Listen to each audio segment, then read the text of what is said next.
any submissions that they may have.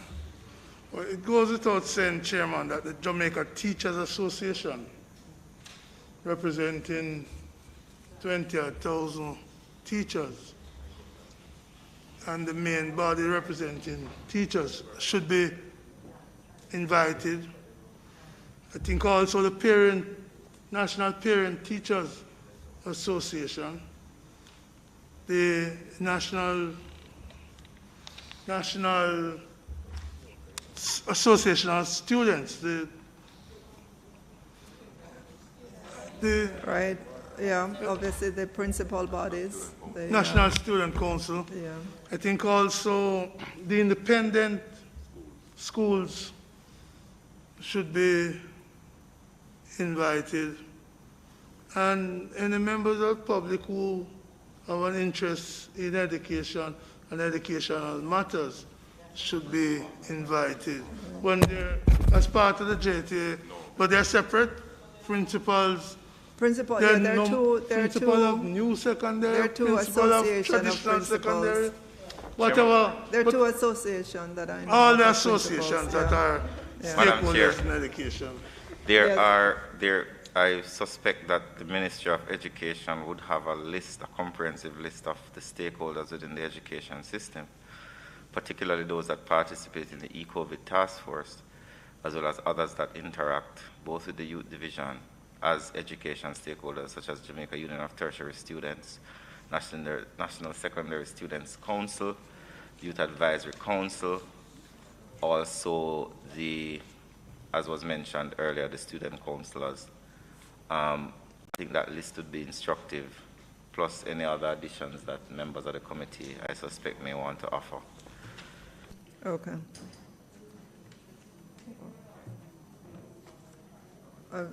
Member, we're not. Is that for the record? I don't know. Where are we? I was just saying, Minister, that we also need to remember that body. I can't remember the name. The church schools, they have their own association. I can't remember the name of the association. Separate from private schools. Separate from private schools. Because some of the church schools are actually government schools, but yeah. Chair, can we also agree that once the list comes in, there may be a grouping that we may identify after that we may wish to include? So I would want it to appear conclusive today that those who would have submitted and those who we intend to invite, that completes the list. So if we can agree that there might be room for later submissions. Okay. At an appropriate time. Yes. And Madam Chair, bodies like EduFocal, I would also love to see them included because they're developing a whole new tranche to the way education is delivered in Jamaica. They're the only ones that come to mind at the moment, but EduFocal, I think, should be invited for there. There are at least two other ones of which I'm aware. Yeah. Right. So that group. Platform. Yeah. Chairman, just in terms of, I want to make sure that we are agreed that it is not just open to other individuals who have an interest, but other entities or individuals who have an interest. Just so that if any is missed, as was said earlier, that one, they can actually come in or we can add them later. So the ad will state that persons can write in if they want to. They can submit a written submission, and then we're going to specifically invite. No, I agree. I just wanted it to be broader than just persons. Sometimes when you say persons, so it's organizations. Persons or organizations. Yeah, right. Okay. Yeah.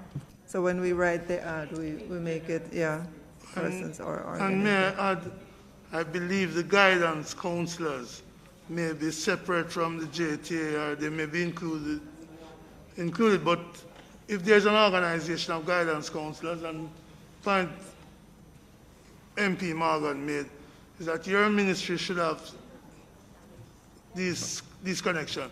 Okay. And I thought the point Senator Gale was making is that it would be good to send to us the committee member, that list of organizations, so that if there's any that we think about that is not on the list, we could communicate to the clerk and get a direct invitation to such bodies.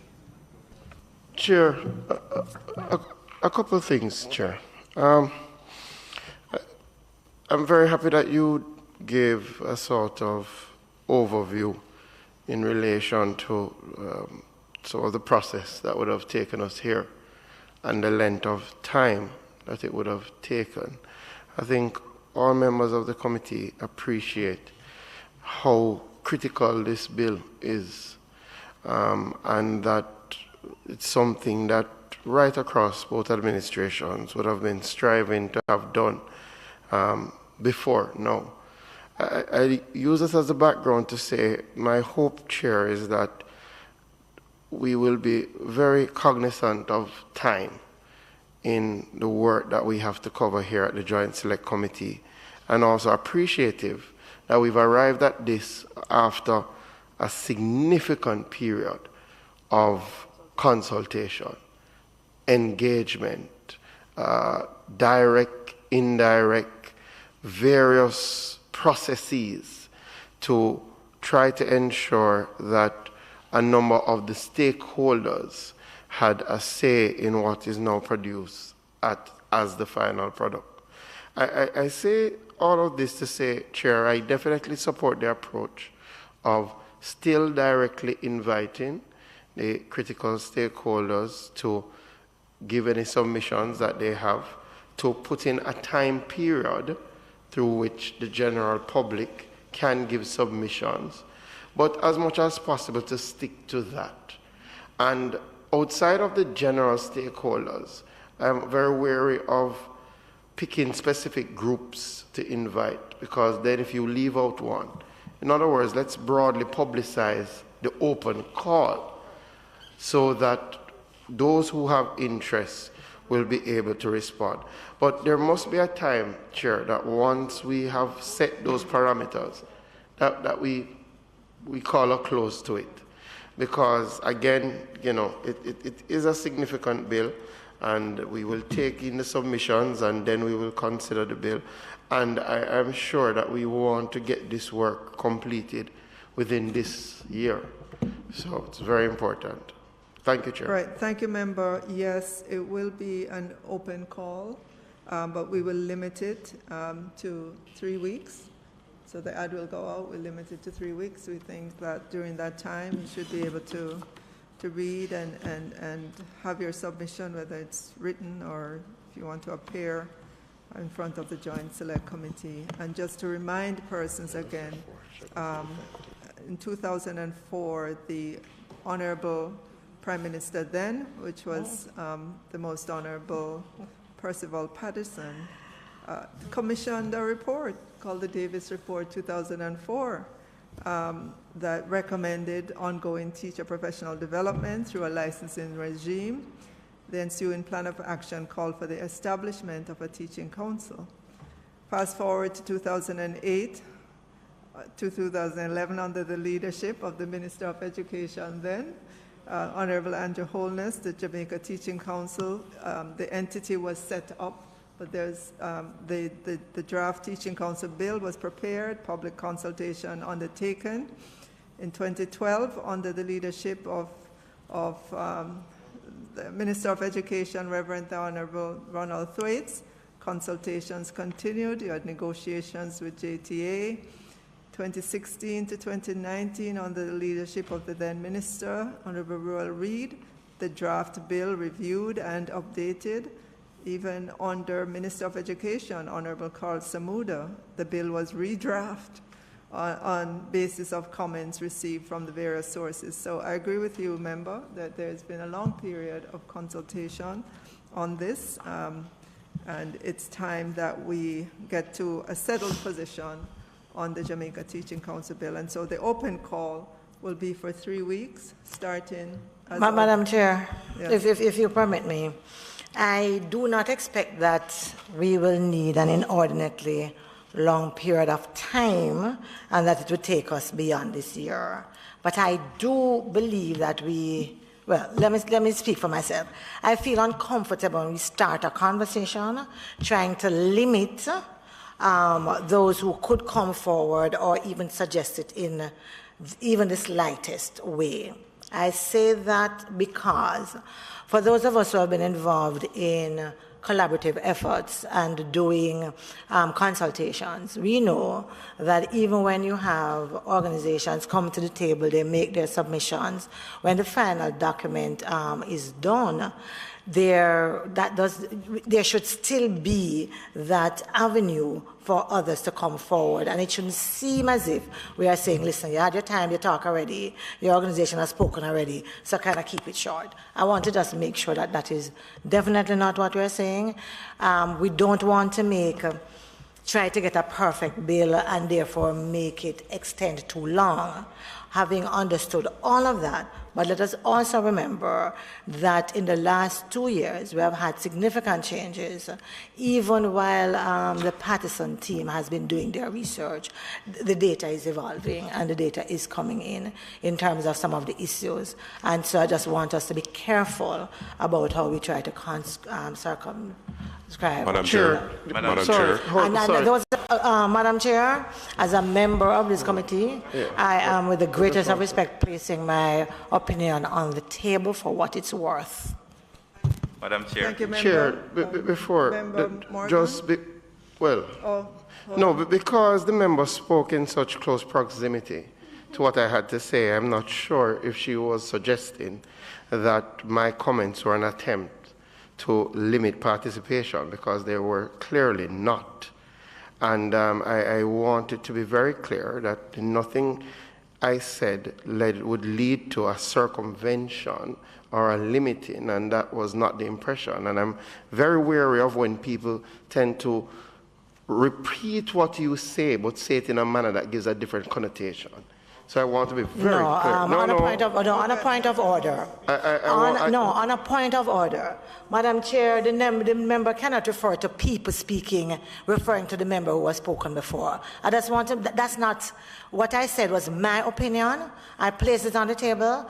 I don't want anybody to take it on and then to throw words. This is not the atmosphere in which I am used to coming to joint select committees. All right. Madam Chair. Okay, member. Madam Chair. Hold on, please. Hold on. Member Green, Green, could you please continue? I was just completing. So I was saying that I'm trying to dispel the opinion of the member. If it was gleaned from my comments, I hope that the member is now clear. All I was asking for is that we have a time frame and a structure, so it would not be that at any time during the process persons can intervene, because I have sat on joint select committees, Chair, that have gone on for over 2 years.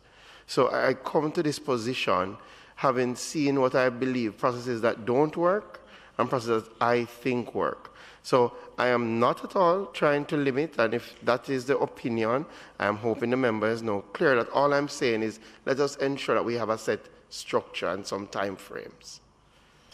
Thank you, Member Green. Member Morgan? Thank you, Madam Chair. And I listened to both members' commentary, and I appreciate it. But what I want to add is that I appreciate your contextualizing the position that we're in as it relates to the history and the significant consultations that spans decades that have gone into this bill. So we should not be restrained in understanding that the consultative process for this bill does not begin at this Joint Select Committee, but has been very deep and wide over many decades as the education system has evolved, and has also benefited from pre-COVID, during COVID, and now at the end of COVID understandings. So I think that understanding should also inform our approach as it relates to consultations, not suggesting that we limit consultations, but suggest that we contextualize where the bill is, what the bill represents, and the significant level of consultations that have gone to it, which could assist us in balancing the need for a bill to be passed in the House in a reasonable time, while also accommodating diverse views that may be continually evolving. Thank you, Member. Just so we're clear, again, we'll be advertising for 2 weeks, and we'll be Before you advertising. get to the advertising, and Yeah. Chairman, joint select committees have been very useful in building consensus and us working together across the aisles to find solutions to problems facing the country.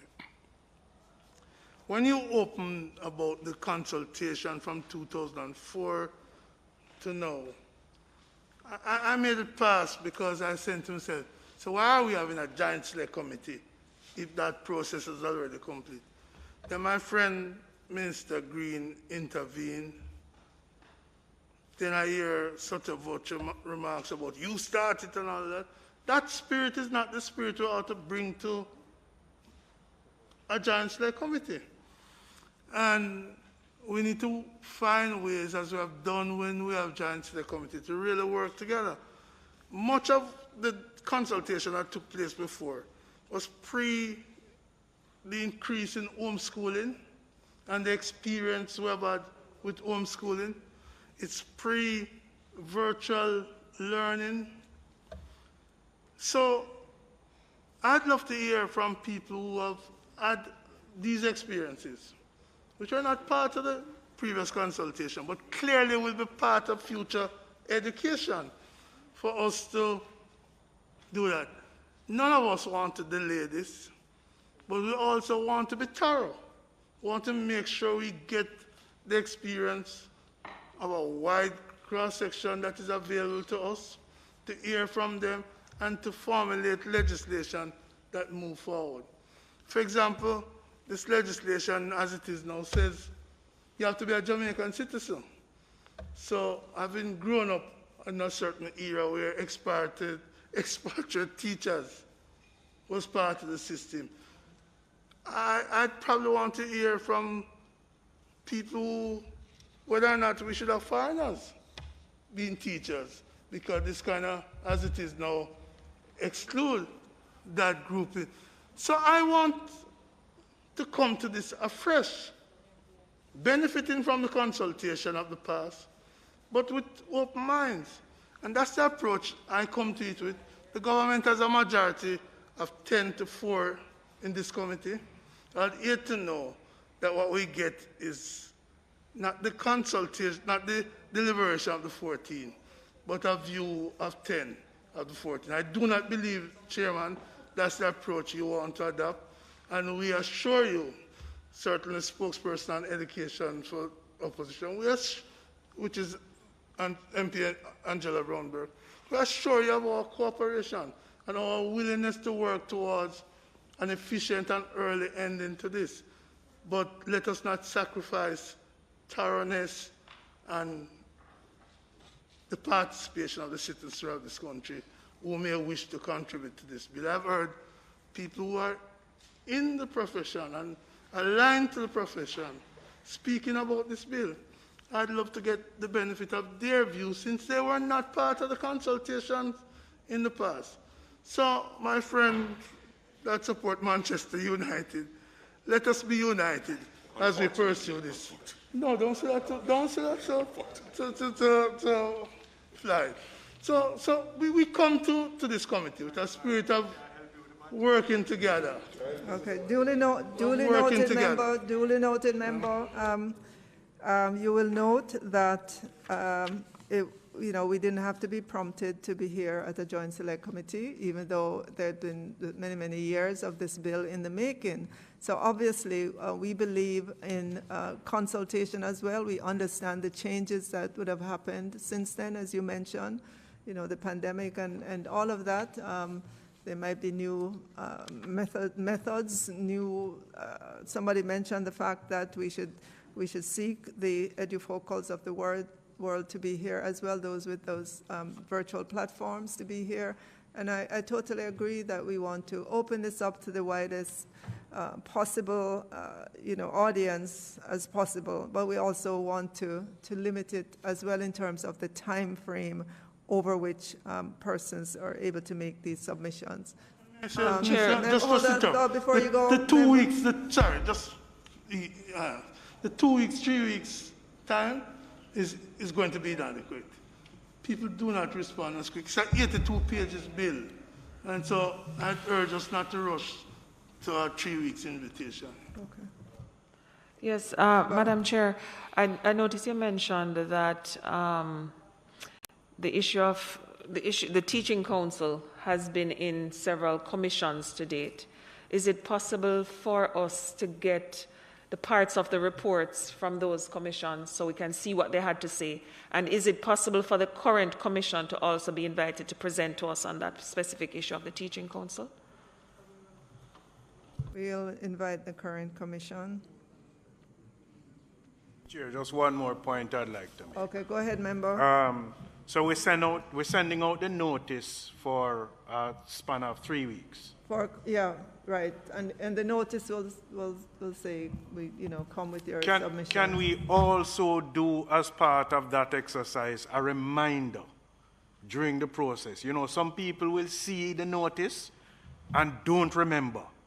And so a reinforcement of that is also important. Since we're talking about teaching, reinforcement is the art of learning. So I'm suggesting that we do that also. Send a reminder. So we send the notice out, Yeah. and then we send a reminder that Right, the so of it the will deadline. be, how many notices it will be over 2 weeks? It will be repeated? It will be repeated? Yes, Okay. yes. And when will that commence? This Sunday. Member Colbert? Okay. This Sunday.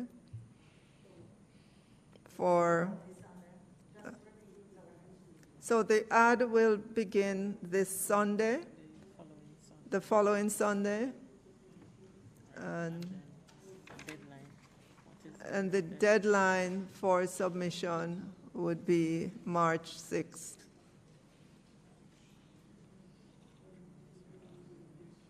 To February 20. Madam Chair?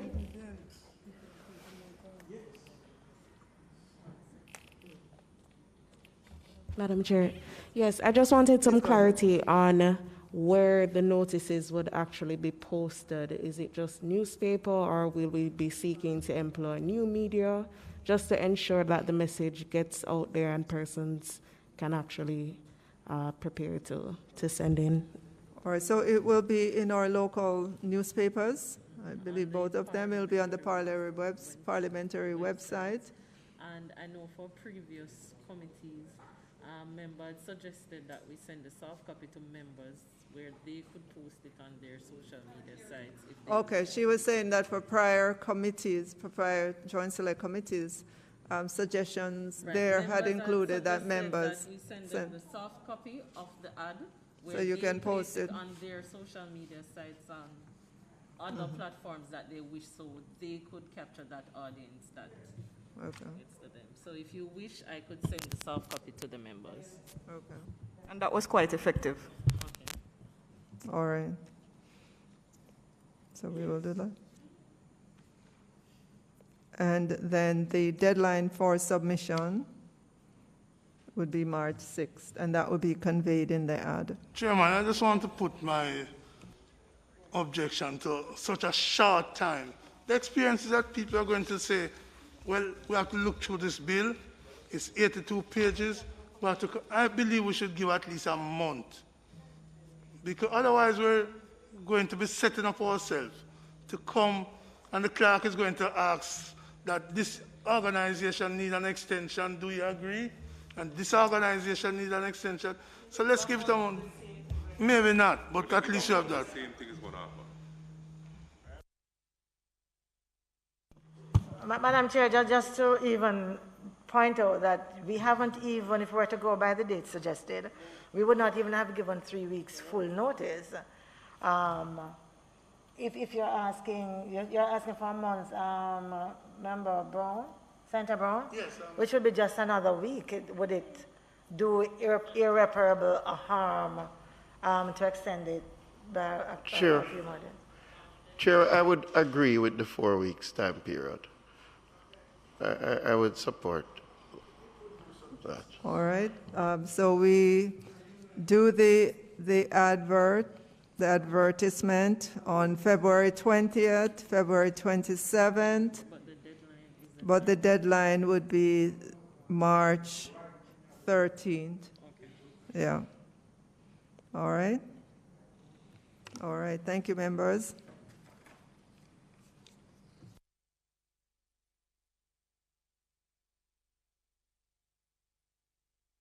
I know, members, that you have a copy of the bill in your package.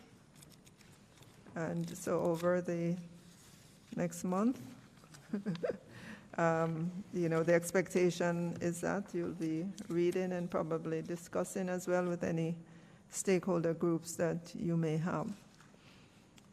All right, so we will wait for the period of the advertisement and the submission, so we will reconvene The committee reconvenes after we've gotten all those submissions. start taking them. All right.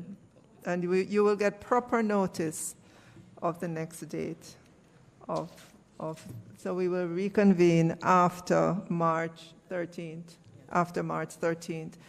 the specific date, I will get that from Parliament in terms of the schedule, and we will send that out to you. And I have all of you on email, and we'll try to get a WhatsApp group going as well, so you will get that, and we'll give you ample notice in terms of the next Just meeting. bear in mind, Chair, that we have some competing interests with other joint select committees. I'm advised that there was one earlier today that may have taken all the dates in March and have gone into April. So maybe for the expedience and efficiency of this committee, we might want to start identifying some dates and block them, since there are competing interests and others may have shut out of the block. Like, no pun intended.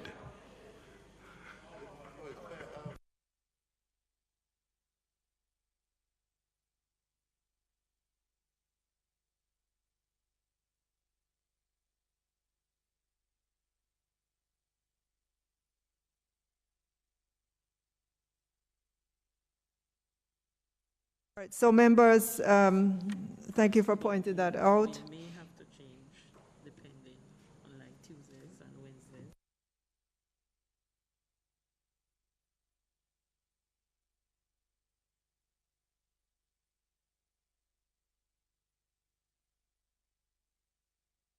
So, member, I'm just been advised that, as you said, all of March is used up, is full. So what we will do is extend the deadline then You for don't the, have to extend the deadline, you would want to extend the deadline for submission. yeah, Okay. since we won't be back until April You would extend it to. to the end of March, the end of March, yes. All right. And then we'll get some dates scheduled in April to take those submissions, yeah. More than likely, it would probably have to be on Wednesdays and Thursdays. Okay, so the choices we have will be Minister, Minister. Wednesdays and Thursdays. Madam Chair, Yes. another thing is the school of thought I'm from, if we really want to meet March, you could probably call the chair of that committee and just beg a day. Just one, take one of their many. That's always, if we want to, ask nicely.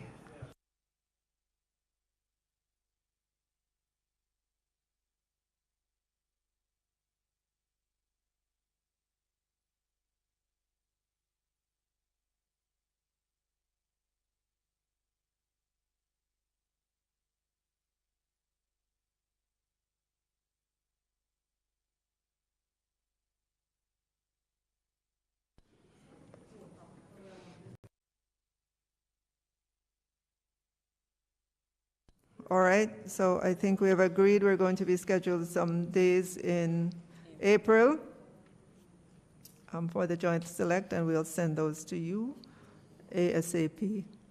All right? So just to double check the other schedules and then I'll send out the dates. Okay. So the other schedules will be checked, and as soon as I get them today or tomorrow, I'll send them out to you. All right. Looking at the agenda, we've covered the procedural matters. Is there any other business? The regulation that we're going to be repealing, could we share copies? So, because we don't have left on notes in this bill. So we get a sense of what we're repealing and what we're being asked to repeal. So if we could look at the 1980 regulation, if they could share it just as they shared. Are you talking about the education regulation? That's and the correct. Education Act? Yes. Okay, because right, it was mentioned So we in see it, where and we're so it'd be shifting from. taking that out, and yeah. Okay. All right. All right. So as to the date of the next meeting, we will send that to you electronically. We will advise you. But for right now, it is scheduled to be Wednesday, March 6th. Wednesday, April 6th at 2 p.m. Wednesday, April 6th.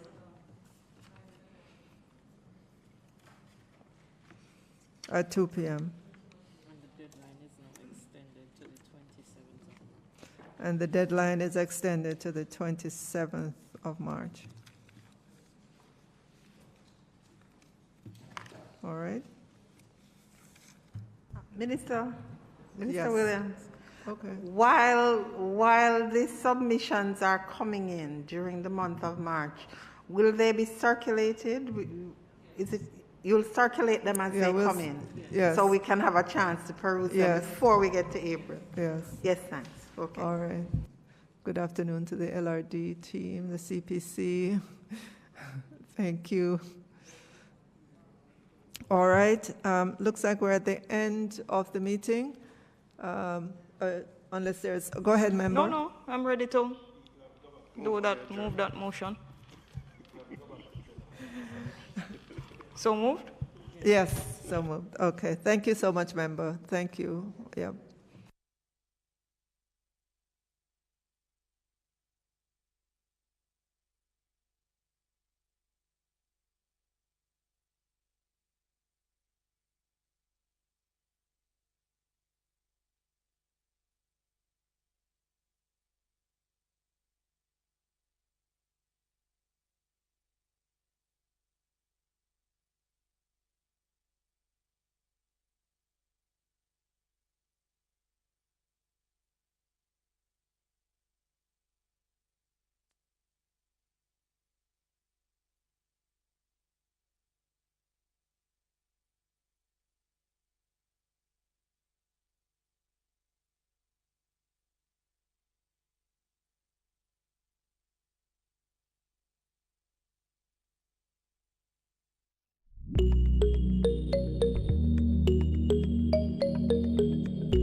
Is brought to you by the Office of the Prime Minister. I'm saying to every single Jamaican,